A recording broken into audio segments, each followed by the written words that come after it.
অসমৰ বাবে আহোম ৰাজত্ব কালচোৱা সোণোৱালী আছিল।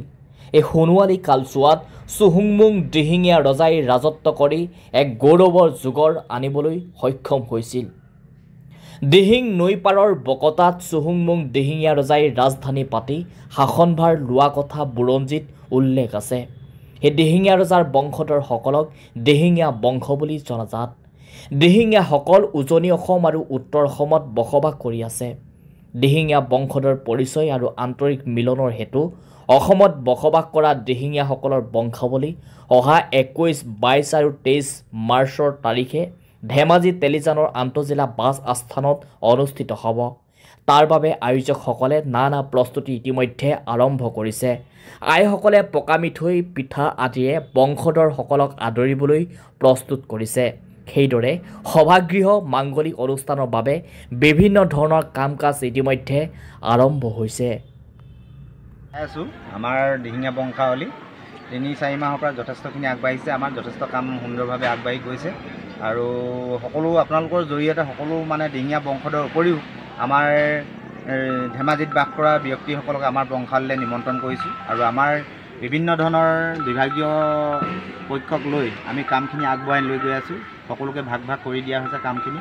আমি যি জোৱাই অনুষ্ঠানো ৰাখিছোঁ, যি জোৱাইসকলকো নিমন্ত্ৰণ কৰিছোঁ আপোনালোকৰ জৰিয়তে আৰু বিভিন্ন প্ৰান্তত বিভিন্ন জেগাত আমাৰ বংশধৰসকলে পিঠা পনা কৰি আছে। আমাৰ অনুষ্ঠানস্থলীটো কৰি আছে। আমাৰ বিভিন্ন জেগাত বিভিন্ন ধৰণে কৃষ্টি সংস্কৃতি কেনেধৰণে পৰিদৰ্শন কৰিব, মুকলি সভা কেনেধৰণে পৰিদৰ্শন কৰাব, আলোচনা চক্ৰ কেনেধৰণে হ'ব, প্ৰতিনিধি সভা কেনেধৰণে হ'ব, এই সকলো বিষয়বিলাকত বিভাগীয় ভাগে কামবিলাক আগুৱাই নি আছে।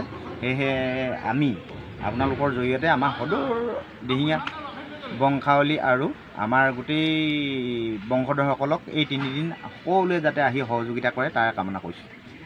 আৰু এটা বস্তু কথা কৈছে যে চাউচেং বা তেনেকুৱা ধৰণৰ ধৰ্মীয় নীতিগতভাৱে মেডাম-মেফি কৰা হ'ব। যিহেতু আমি অনুষ্ঠান এটা পাতিবলৈ হ'লে পূজাৰ অৰ্চনাটো আমাৰ মূল বিষয়। সেই পূজা অৰ্চনাটো আমি কৰিমেই।